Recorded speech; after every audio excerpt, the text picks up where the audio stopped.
Good morning, it's Darcy Loma, and I'm coming to you today live on site from Appleton, Wisconsin, where I'm going to be doing a full day leadership training for a company who is investing in some of their leaders and managers to become more thoughtfully fit.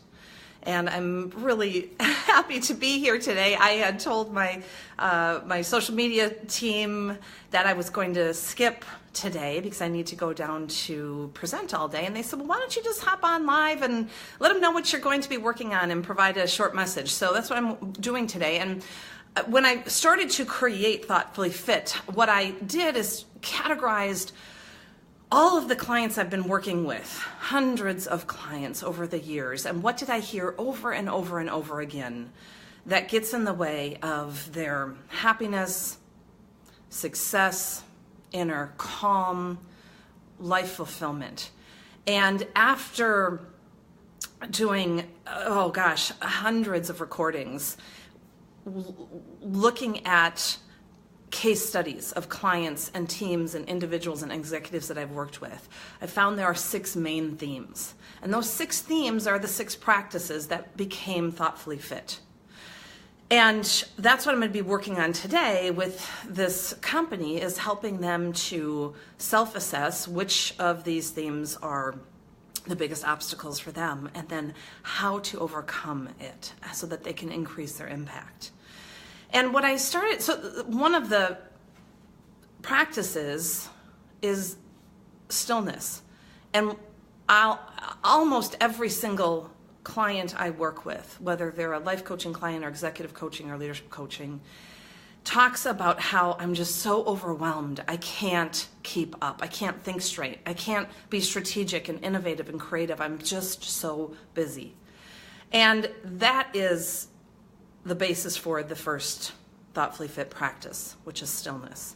And stillness is all about quieting the mind. It's all about hitting the pause button to give yourself some space to be able to think so that you can be more innovative and creative. And you can categorize things in your mind so that you can file them away and retrieve them later, instead of going from event to meeting to NPR to podcasts, to making dinner, to traveling to the soccer tournament. And so I thought today, in the short Thoughtfully Fit Thursday video, I would share with you a little bit about my struggles with stillness, and I still struggle, and what I'm doing to try to make some strides. Yesterday, I had a full day. Starting right away in the morning, I did the Women's Career Leadership series for Brava. It was phenomenal. I love these group of women. And the day just went from there. It was a full day. And I decided to drive to Appleton last night. It's about a 2-hour drive from Madison instead of this morning. That's one of the things that I have learned in terms of creating some stillness, is finding some buffers.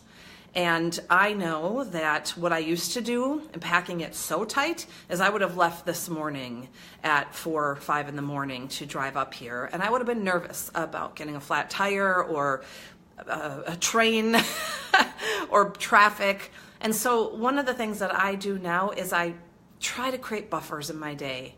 In between meetings, before and after, I'll create a buffer. This is an example of a little bit more extreme buffer, is that I drove up yesterday to have some stillness last night in the hotel, and this morning to get really mentally prepared for my leadership workshop today. Now, that sounds great, right? But the reality is, I didn't leave until 7:30 last night. That wasn't the plan. That's what happened. So stillness got eaten up a little bit. I got here and I'm like, I need to have better boundaries and schedule a little bit better, so I get here at an earlier hour instead of pulling in at 10 o'clock at night. So I'm a work in progress. But the other place I want to share with you that I've found is helpful for me to create stillness, when I was driving up here last night, I did not put on the radio. I resisted the urge to put on a podcast. I'm a late adopter, so I'm just exploring podcasts, and it's really cool. But I just drove for 2 hours in silence and allowed myself to have the luxury of not filling my brain with more stuff. Now, not saying that that's right or wrong or good or bad, but that was a way that I knew my day was full and I was going to get here late, that I could carve out some time for stillness in a creative way. And it was interesting because last week I read an article about a woman who was saying that she loves podcasts and she has been listening to them, and she listens, I don't even remember what she said, how many, and she was saying, I'm so proud, like I'm learning so much, and I listen to podcasts when I'm doing the dishes, when I am getting ready, getting dressed in the morning, I listen to them on the way to work, on the way, every time I have a spare minute, I'm listening to podcasts. But then her article went on to say that she was going to change her ways because she was realizing she was flooded. There was no time for her mind to be quiet, to be still. There was no opportunity for her to integrate some of the learnings and the new concepts that she was taking away from these podcasts. And so it was just all coming in so fast and furious, and there was no opportunity for her to categorize it, to be able to access it later, or to be able to retain it. And so she said, gosh, here I thought I was like all that. I'm going to be so on the ball and smart because I'm listening to all these great educational learning podcasts. And she said, I'm realizing that I went too far. I went to the extreme. That was such a valuable article for me to read because being new to the whole podcast world, I'm kind of excited. And I've got a few that are my favorites. If you guys have ones that are favorites, please share them below. And I started to get to that pattern where I was throwing on a podcast anytime when I was going for a run or driving. And I now realize, like, no, the value for me of going for a run is having the stillness in my mind. I don't even listen to music when I'm running, which I didn't think was weird until my friend Rebecca, hi Rebecca in Milwaukee, posted it on her Facebook page about that. And there was all these comments, and there were some people who were saying, wow, what do you do if you're not listening to music? And I realized what I do is I allow my mind to just process and be free and try to silence it. Now, one of the things that for me in my journey to finding stillness and creating that quiet for my mind that I still haven't figured out is the whole meditation thing. I'm in a meditation, a mindfulness based training class right now. It's every week for 3 months, and I'm trying really hard to have more discipline to create time to meditate. But I also, at the same time, am forgiving myself and realizing that that's okay if it's not structured and I'm going to start and I'm going to do 10 minutes or 30 minutes or 60 minutes. Because I also know that quieting the mind for me is as simple as sitting in the morning and having coffee. And that's one of the things I did this morning. I went down to the training room. I got everything set up. The PowerPoint's ready. I came back up and I sat and had my coffee and was just in stillness before coming on to do the video. And then I'll go back down for the training. So I try to carve out time. I also know for me, stillness, when I go to a conference or a workshop or a training where I'm going to be there for multiple days and get an invitation to share a room, which is always, so wonderful to be invited and have the opportunity. But I have found now that I know that time in my room in the evening and the next morning is essential for me to have stillness. And so I will let people know, like, please don't take it personally. I just know that as an introvert, so I'm charged. I love being with people. I'm social, but I need to recharge my batteries alone in silence.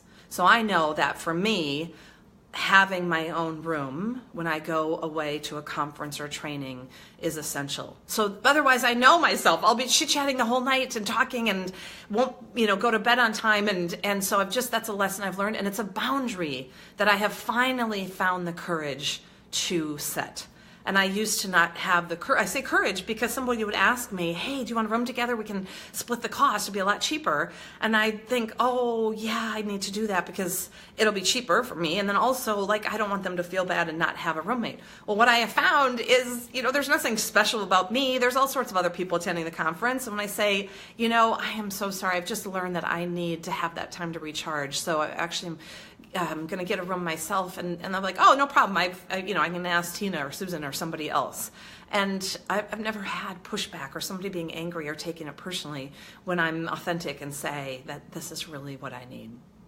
So that's my message to you today, is you start where you are, and wherever you are is great. And maybe this isn't a place for you of the 6 practices and being thoughtfully fit that you need to do some work.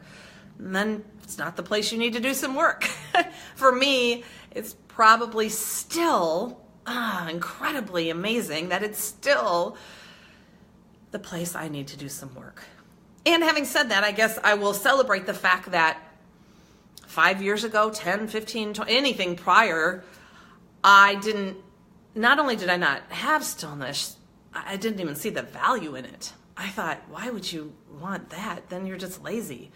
I was very, very much had a mindset that grit and endurance and productivity was the most valuable. What I realize now is I was not as productive by filling my days back to back to back to back to back and having no stillness and time to integrate and process and make notes after meetings to create this half-hour buffer I have before and after every meeting. Oh, I was resisted it at first because I thought, I'm not going to get as much done. I can't have as many meetings in a day. And unfortunately, that means when someone reaches out and wants to meet with me, sometimes it's weeks or months out. But it is something I have learned over and over again now, that I am more efficient, I am more at peace when I have that time, that buffer, so that I can prepare, I can pull out my notes, I can sit and get really grounded before the meeting, and afterwards I can make my notes, I can identify my action items, I can file things away, I can send a few emails, and instead of what I used to do where at the end of the day, going back to back to back to back to back, 5 o'clock comes, now I got to think, oh, what did I tell that person at 9 o'clock that I would, oh my God, I don't even remember who that was. And I got to go find my notes and spend all this time recreating my day. And I'd be there till 9 o'clock at night. So now I have committed to changing that behavior, that pattern. Unfortunately, my days are still too long. I still love to work, but I have created more stillness and more time to be with my girls. Yesterday, part of the reason I left late was because I went to yoga at 4:15. That's another way I create stillness, because it's hard for me. I have to find structures and things that support me. And when I sign up for a yoga class and I go, that's an hour or an hour and a half of just pure stillness. And then it was delightful because I had invited a friend to come, and we had dinner afterwards together and just spent a couple of hours just chatting and connecting. So it was worth it to get here late. But I hope that this is valuable for you to learn about the research that I'm finding, what gets in the way of people having the greatest happiness and impact and internal calm and peace, and also sort of where I fail fabulously still.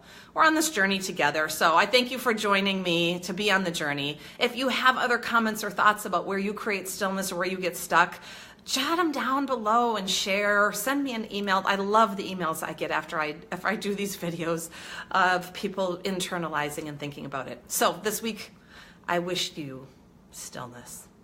Thanks for joining me. I'll see you next Thursday. Have a great weekend.